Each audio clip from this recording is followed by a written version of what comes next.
Come on, come on.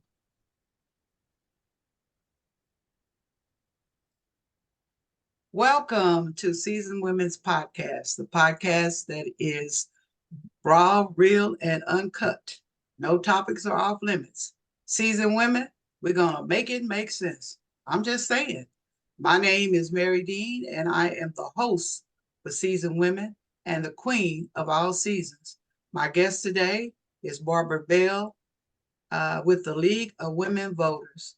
I want to welcome Nancy and Randi as well from the League of Women Voters.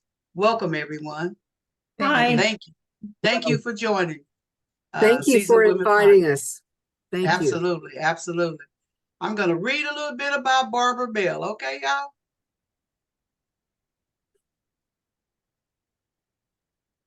Barbara Bell worked for Beech Aircraft Company from 1968 to 2005. And then Tech Aerospace from 2007 to 2014. She retired in 2014. She is the League of Women Voters president, and she's has received her BS from Friends University in 1998 and her MBA from Friends in 2003. Barbara joined the League of Women Voters of Wichita Metro in 2017 and joined the Voter Services Committee thereafter. Her goal is to reach underserved communities, citizens, and young people.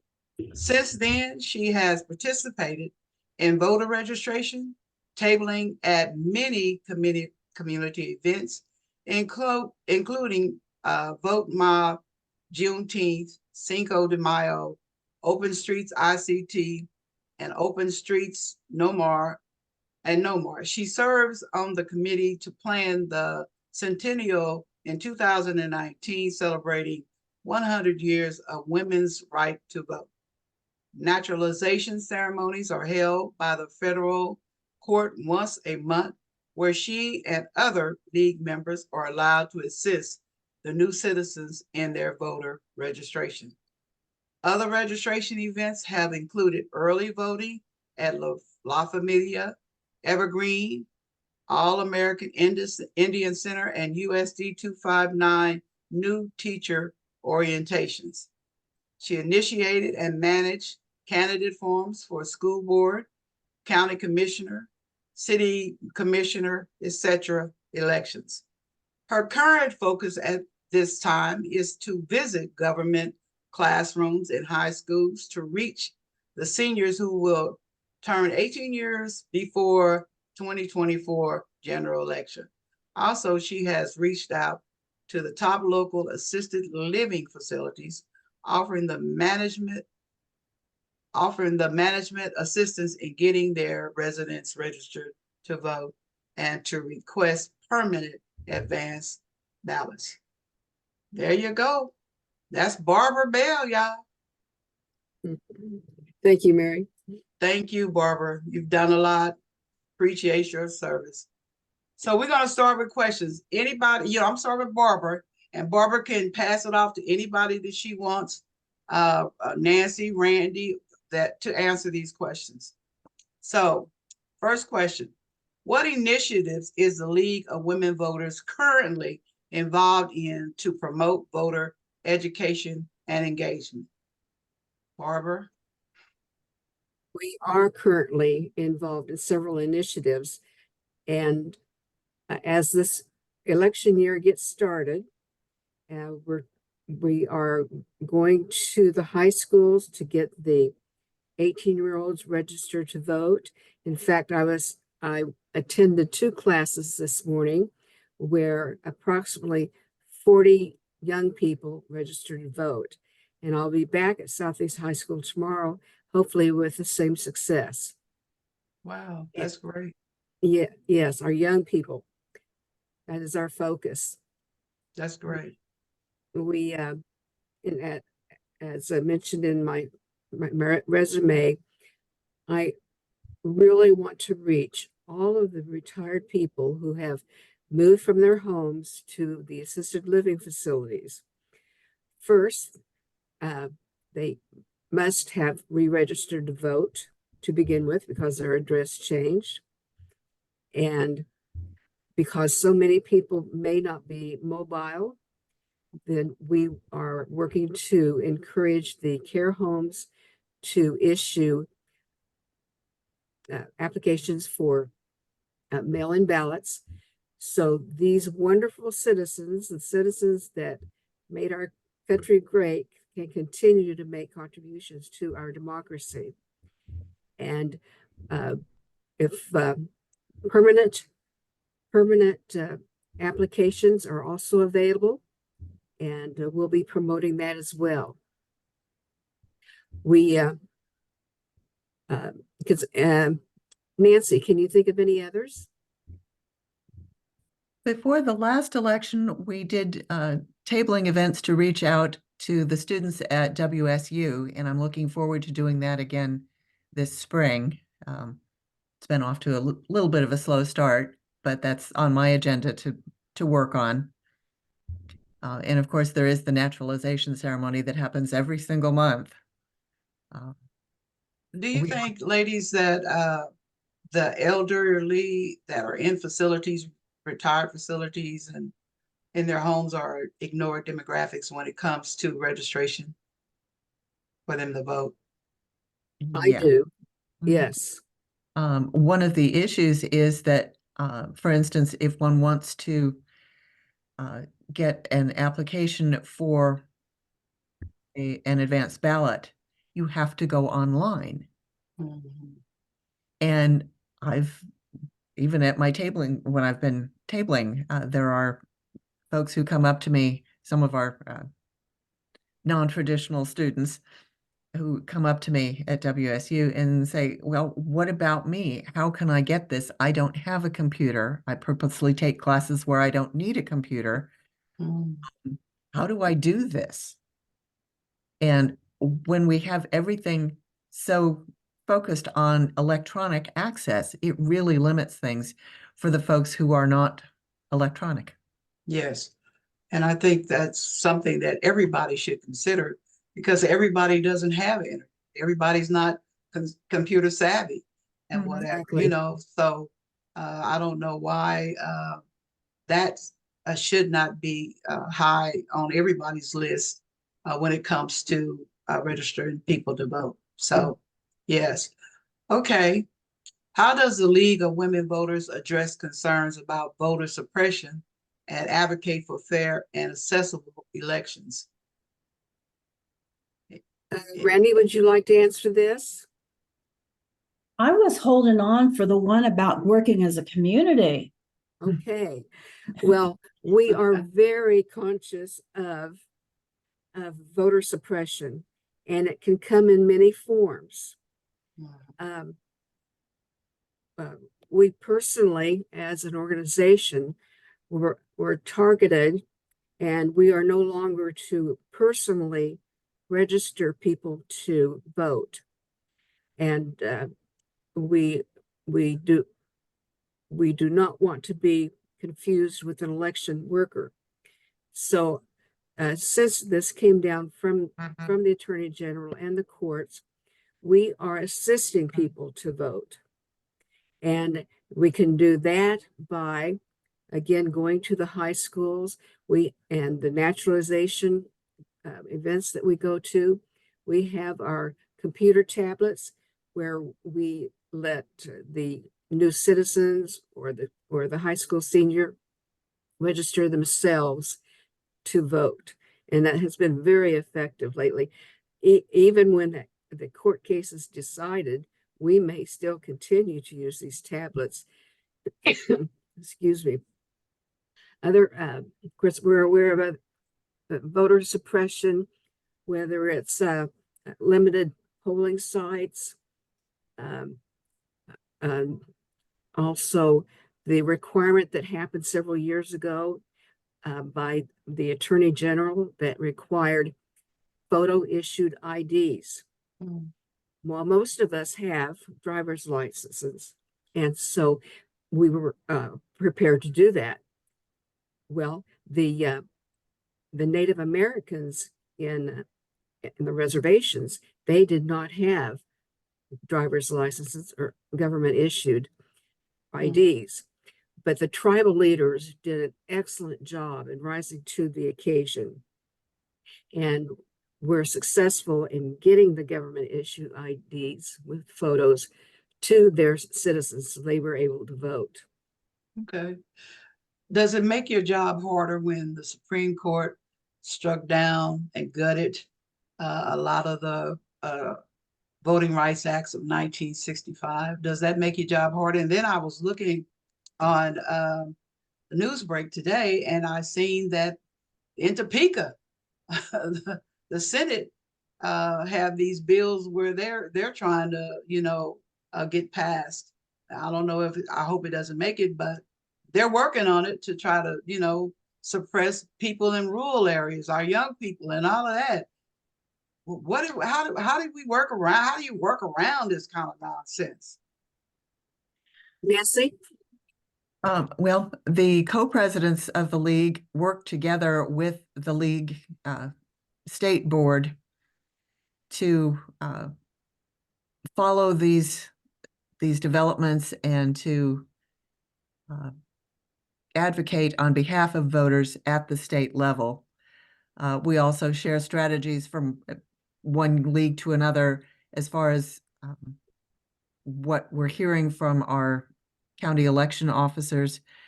We're fortunate here in Sedgwick County that the league has a wonderful relationship so far with our county election official. In fact, she's spoken at a couple of our meetings and is on the agenda for our another meeting later this year. And we've some of us from the league and from some of the other advocacy organizations in town have met with her personally in her office to share our concerns about making applications for advanced ballots more readily available, expanding the use of drop boxes, expanding the reach of polling places. So at least in Sedgwick County, we're on the front lines with this, and we have the support of our county election official. Yes, we do. We were so gratified when we got an extra 15 polling places for this year. Of course, then you have to have the poll workers, which is another whole thing. Still having issues with drop boxes. Our county commission really doesn't like drop boxes. And we have an ongoing battle about mailing out the applications for advanced ballots. The county doesn't want them mailed out, and they are trying to get it. I don't remember if this is at the county level or at the state level, where they're trying to prohibit other organizations from mailing out applications for advanced ballots. That is in the works. Currently, we are able to collect and deliver no more than 10 applications for advanced voting. And we're taking advantage of that. But I think the answer to your question is we have to be aware of what is being discussed in Topeka. And they're certainly not going to be called voter suppression bills, but we need to be aware of them. And we do have, of course, we have a state league of the League of Women Voters and a lobbyist that keeps us well informed of what is being considered in the legislature. Great. That's great. I'm going to jump in for real quick, with the lobbyists and we share a lobbyist with other agencies or nonprofits, and they send out a weekly policy watch update for what's going on in Topeka, and it goes out to all our members, and it's very comprehensive in what's going on. Great links to the bills that you can go ahead and read about what's going on and, exactly what they are proposing. And this policy watch update is very valuable, and I have recommended it to a number of people in order to stay better informed. Great. Yes. That's great. Okay, can you share any upcoming events or programs organized by the League of Women Voters to encourage civic participation? We have one coming up March 12th. One of our. Would you one put of that our- in the chat, Nancy? I don't want to Oh, put that in the chat, somebody. I can put that up in the chat. Okay, Okay. thank you. Where we, along with the Badass Women, is it Badass Women of Wichita? Mhm. Badass Alliance of of Wichita, that Jill Miller's group. Okay, And Women for Kansas, and one other partner that we just got in the last few days that Alliance for Healthy Kansas. where we will be meeting at the Advanced Learning Center downtown, the downtown library, Mhm. for a postcard writing campaign to write postcards to our legislators to encourage them to support the expansion of Medicaid. It's a big priority for us as the league. It's a big priority for the governor. It's a big priority for anybody who really cares about making sure that folks have the care they need. Yes. Do you ladies think that with the abortion ban that brought women out in record numbers in Kansas, could be also used as an issue, a voting issue for 2024? Because they're still trying to, even in Topeka, they're still trying to ban it. So get around the women who voted to say no. So, I mean, what are your thoughts on that? I have a thought. I, the federal courts said the states need to decide for themselves, the people of the states. And we did. We decided we want to keep abortion legal and safe. But our state legislatures apparently did not agree with our vote, and that they are doing everything possible to undermine anything that has to do with a woman's right to choose what they do with their own body. I think I read there's like 12 different bills from both the House and the Senate that's up for debate in at least the House of, the Committee of Health and Welfare, that had something to do with abortion, whether it was to completely ban the abortion drug that is available online right now, down to deciding that fetuses are truly children from the moment that they're conceived. Mm. And all those things are just there to muddy up. And I worry that our young people are not paying attention to what's happening.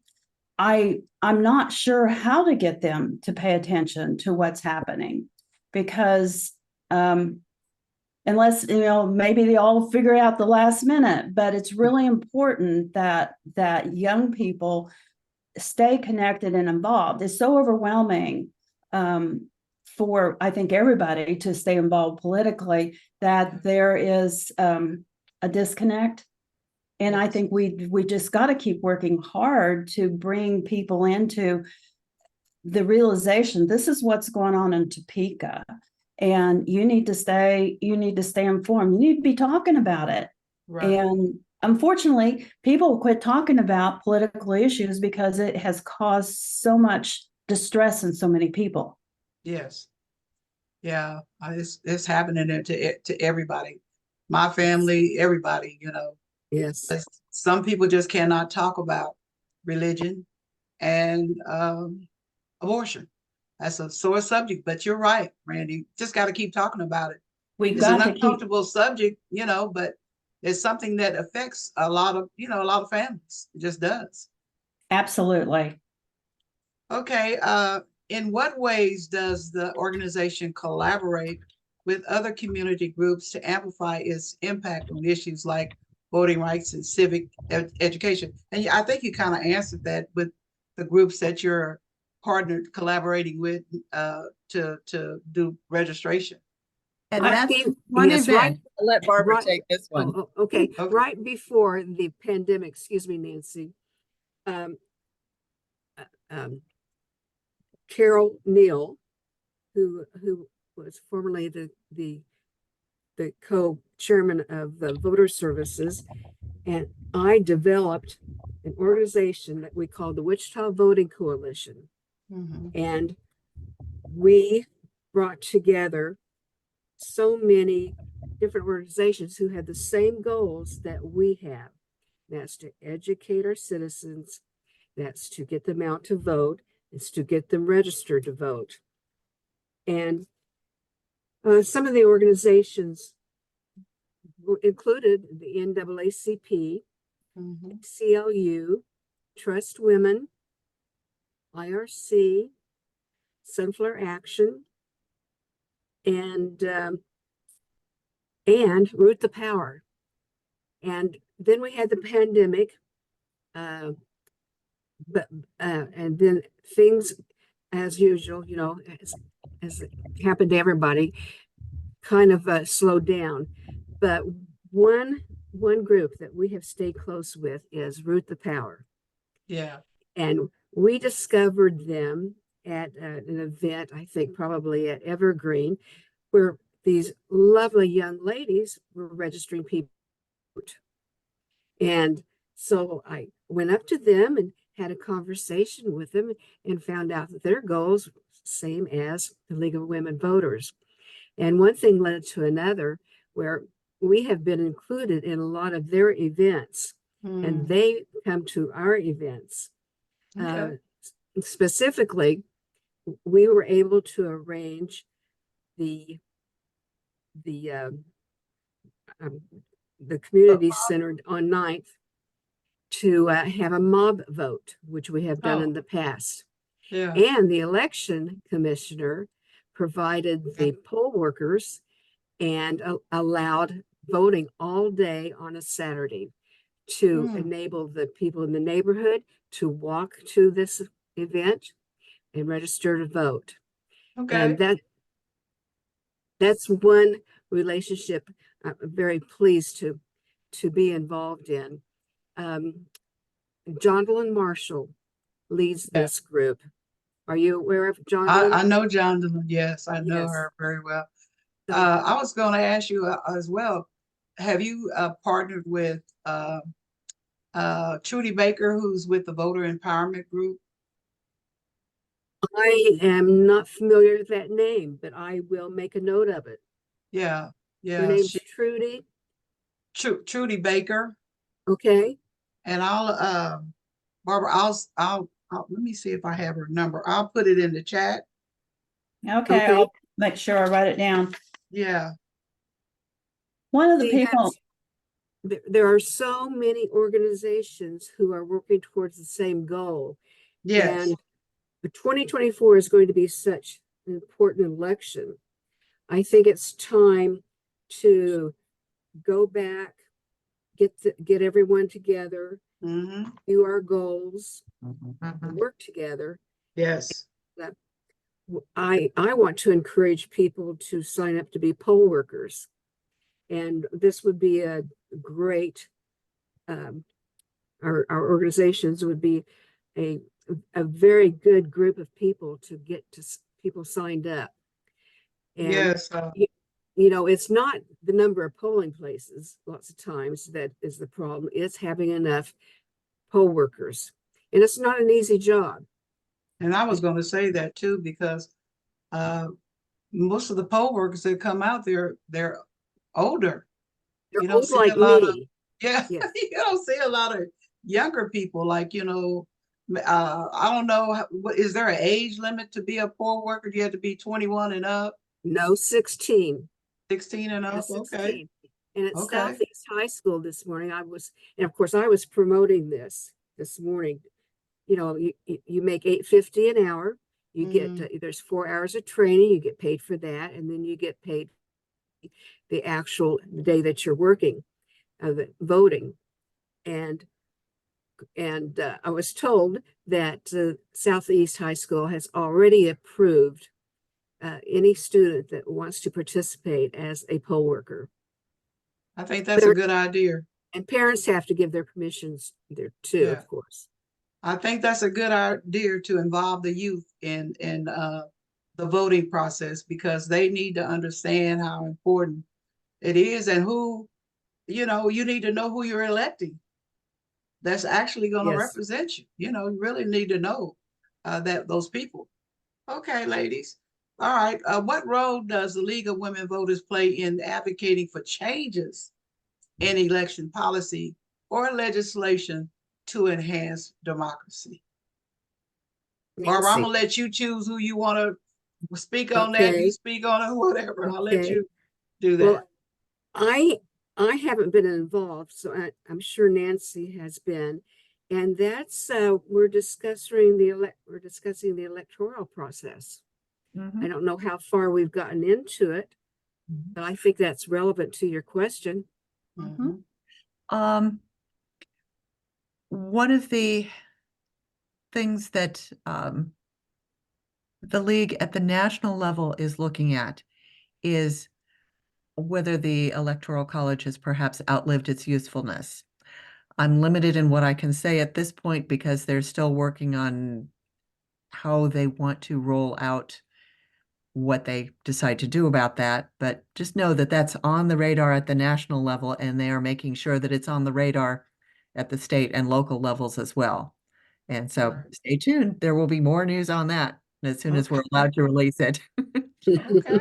As I said, at the local level, our election commissioner, Laura Rainwater, knows a lot of us by name and face. Yes. Do you think she's a pretty good election? I really appreciate her I do. her real part her for making sure that everybody who is eligible to vote gets the chance.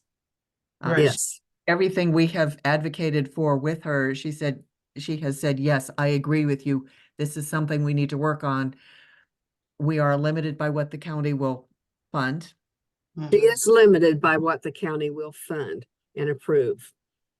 And some of it actually is at the state level to some extent. We've also looked at, spoken with her about expanding language access in voting materials, because Spanish is not the only non-English language that's spoken in Sedgwick County by a darn sight.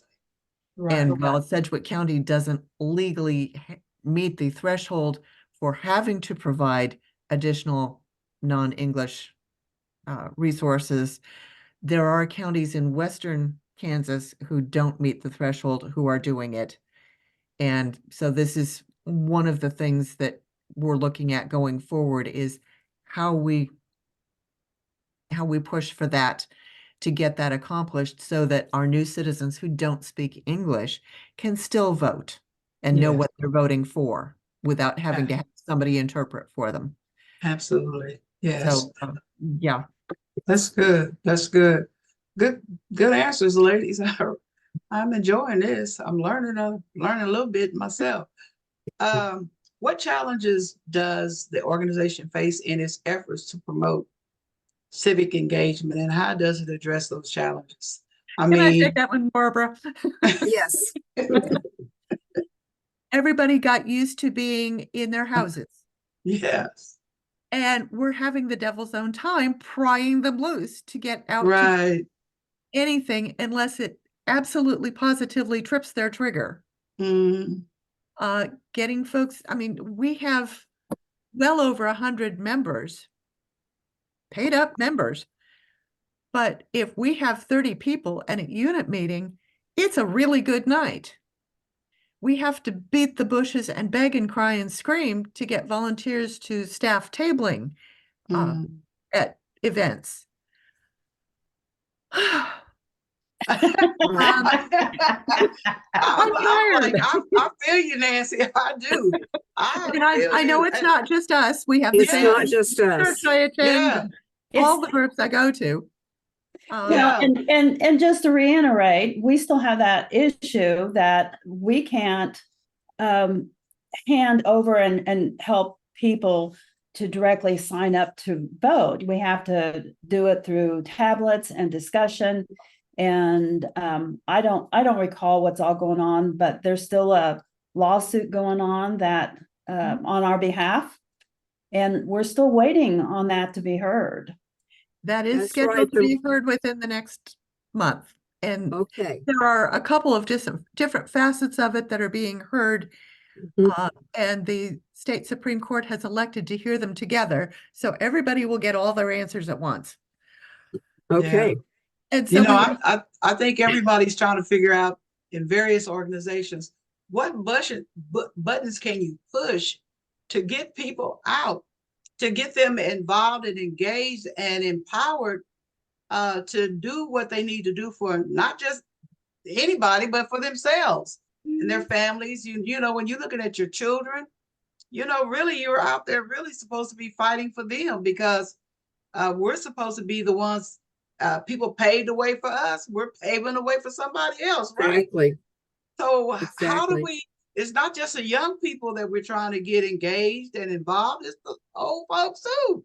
it's everybody with a Exactly. pulse. And Well, that's Right. one thing that happened during the 2020 election was there was a subject that was on the ballot that everybody cared about, Mhm.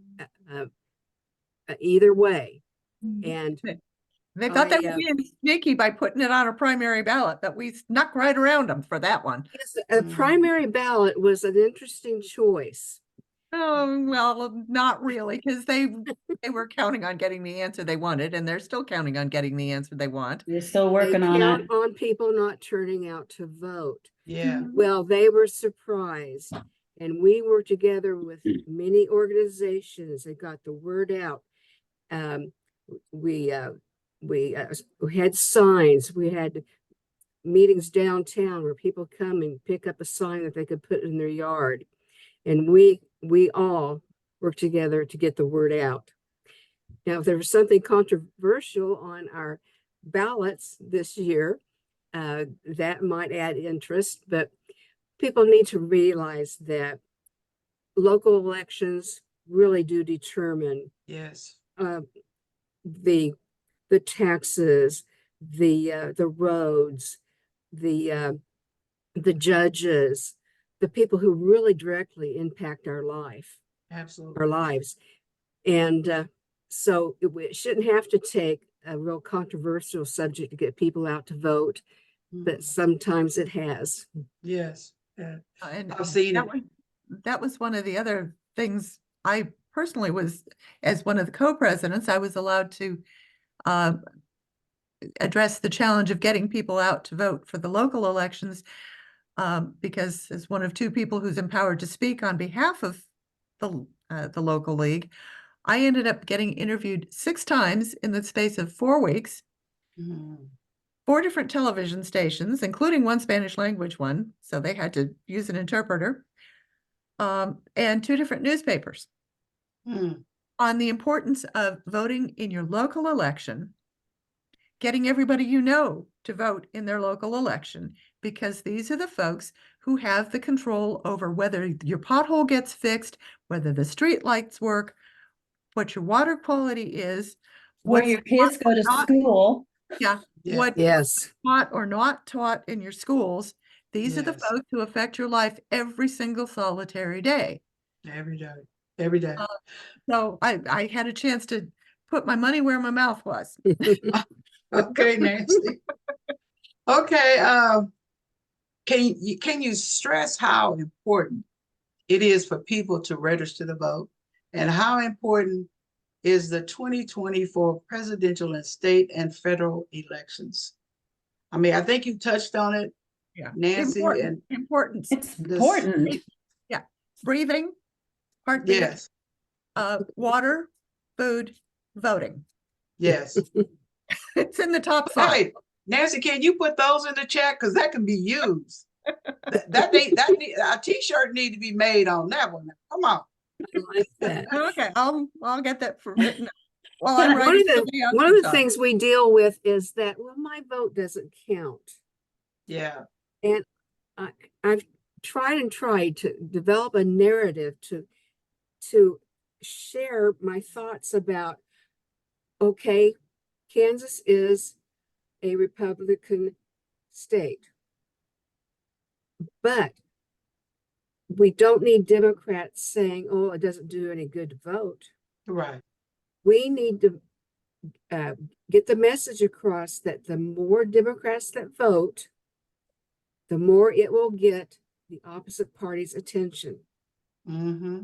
And yes, we're a Republican state, but Democrat votes count. Yes, they do. Yes, they do.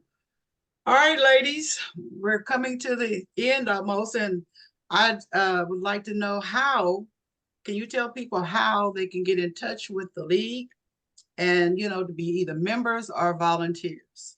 If you want to put that in the chat, great, but, tell us how people can get engaged with the league. I can Randy, put that in the chat. and I'll go we- ahead and talk. Oh, okay. Well, we have our website, League of Women Voters Wichita. It's LWV and you can go to that site and send us an email asking for more information, or just go ahead and sign up and join. Our membership's $65, and students are free, right? For the moment, Yeah, students are free. A household is $97.50. So it's reasonable, and that money is used here. Some goes to the state and some goes to the national.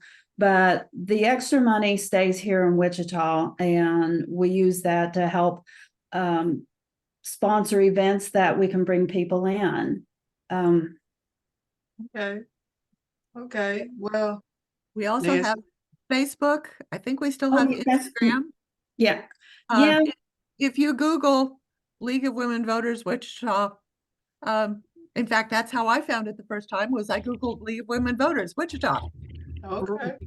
Okay. And we've got a phone number. There is a join button on our website, and people who go to the website can actually look around a little bit and find out who we are, what we do, what we're about, and then decide if they want to join, decide if they want to donate.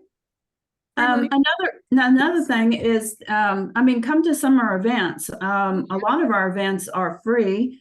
Every month we partner with the library, have a Tuesday topic, and the public's always invited and welcomed. And we have people there ready to give more information about the League of Women Voters.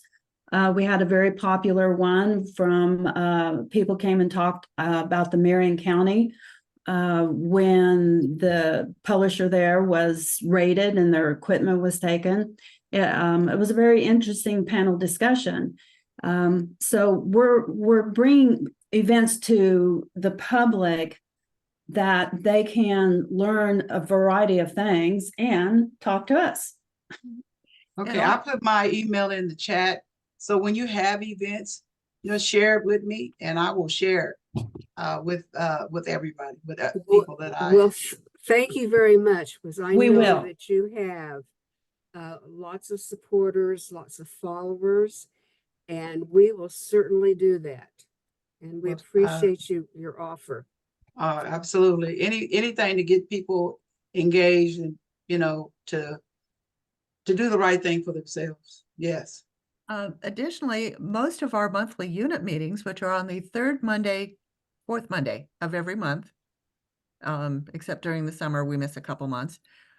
Most of those meetings are open to the public, and we provide a program of interest around topics that are important to the people in Wichita.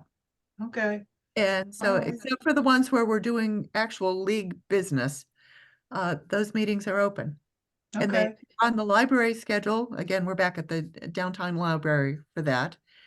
So they appear on the, they're supposed to appear on the library schedule. They also appear on the calendar, the events calendar on our website, don't they, Randy? Yes, and another thing that is part of our position is the environment. And so we have been having different presentations regarding Wichita water. And we're looking at perhaps talking more about the tree canopy and the heat element, heat dome in Wichita. So our interests are broad on Okay. helping all our citizens live a better life. Okay. Yes. Yes. You have to expand. I found that out. You can't just be one, just, focus on one thing. It's so many things going on that you kind of have to expand your reach when it comes to people. Well, ladies, this has been good. Like I said, this is raw and uncut and real. So, I like to have fun. I just don't like, people to feel like they can't be themselves. And I'm glad that you ladies came on and joined. Thank you, Barbara, for inviting Nancy and Randy, ladies. Yes. So it's Thank you. been good. Thank It's been you. good. Well, Mary Dean, I look forward to seeing you in the near future Oh, at you will. some of our events. Oh, you will. All right, Looking ladies. forward to it. You have a Thanks good again. evening now. Good Goodbye. night. Bye-bye.